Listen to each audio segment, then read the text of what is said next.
Alors quelles sont les méthodes de gestion des stocks qui sont efficaces pour bien les gérer? Donc il y a deux principales méthodes qu'on va voir. Donc la méthode de Pareto, donc des 20-80 ou des 80-20, ça dépend comment on le dit, et la méthode ABC. Donc on aura l'occasion de voir dans les prochaines vidéos sur les méthodes de gestion des stocks. Donc on aura l'occasion de voir chacune de ces méthodes en détail. Donc là je vais vous expliquer déjà le principe, les bases. Le principe de la méthode Pareto, c'est on se dit que 20% des références d'un magasin rapportent 80% du chiffre d'affaires en réalité. En réalité, quand vous avez 10 000 références, vous en aviez peut-être que 2000 qui fonctionnent bien et qui vous rapportent la majorité de votre chiffre d'affaires. Ça arrive très souvent. On peut faire la méthode Pareto aussi pour notre gestion du temps, notre gestion de travail. C'est-à-dire que souvent 20% des tâches qu'on réalise au quotidien nous rapportent 80% de notre chiffre d'affaires ou de notre salaire par exemple. Et 80% du reste, c'est souvent des tâches assez superflues qu'on est obligé de faire des fois, peut-être des tâches administratives, mais qui n'apportent pas tellement de valeur plus que ça. Donc dans un magasin, c'est exactement pareil. Vous avez qu'une petite partie des références qui vont se vendre en très grande quantité et qui vont générer le plus de cash possible.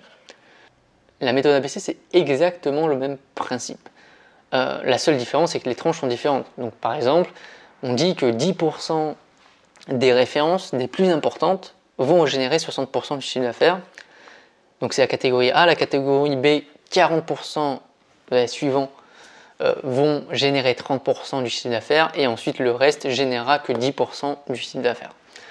Donc là, on découpe en 3 parties au lieu de se dire qu'on va découper en 2 parties. Donc là, les produits bien sûr les plus importants, les plus grosses ventes, c'est seulement 10% de notre assortiment et ça représente 60% de notre chiffre d'affaires. Après, vous avez des références, des bonnes références quand même, qui se vendent un petit peu, qui vont générer quand même une partie du chiffre d'affaires, mais ça représente déjà une plus grande partie. Et enfin, vous avez tout le reste des références, donc plus de la moitié, qui souvent génèrent pas énormément que ça, parce que on va pas les vendre autant que les autres. Donc il faut faire attention, bien sûr, c'est se dire que on va pas dire 50% des références, on va arrêter de les gérer. L'objectif, à travers ces différentes méthodes de gestion des stocks, c'est bien sûr d'avoir ce qu'on appelle une gestion attentive sur les meilleures ventes. C'est-à-dire que toutes ces références, donc la référence en B et en C, on va les automatiser. On va mettre en place un robot qui va nous calculer automatiquement nos commandes. On va juste rentrer nos différents stocks de sécurité qui vont être générés automatiquement, mais on va laisser tourner tout seul.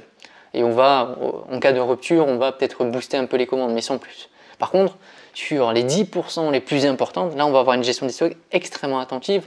On va vraiment les suivre au quotidien, vérifier qu'il n'y ait aucune rupture sur ces commandes, sur ces types de produits. Parce que si on a une rupture sur ce type de produit, ça veut dire qu'on va louper beaucoup de ventes parce que ça génère la plupart de notre chiffre d'affaires.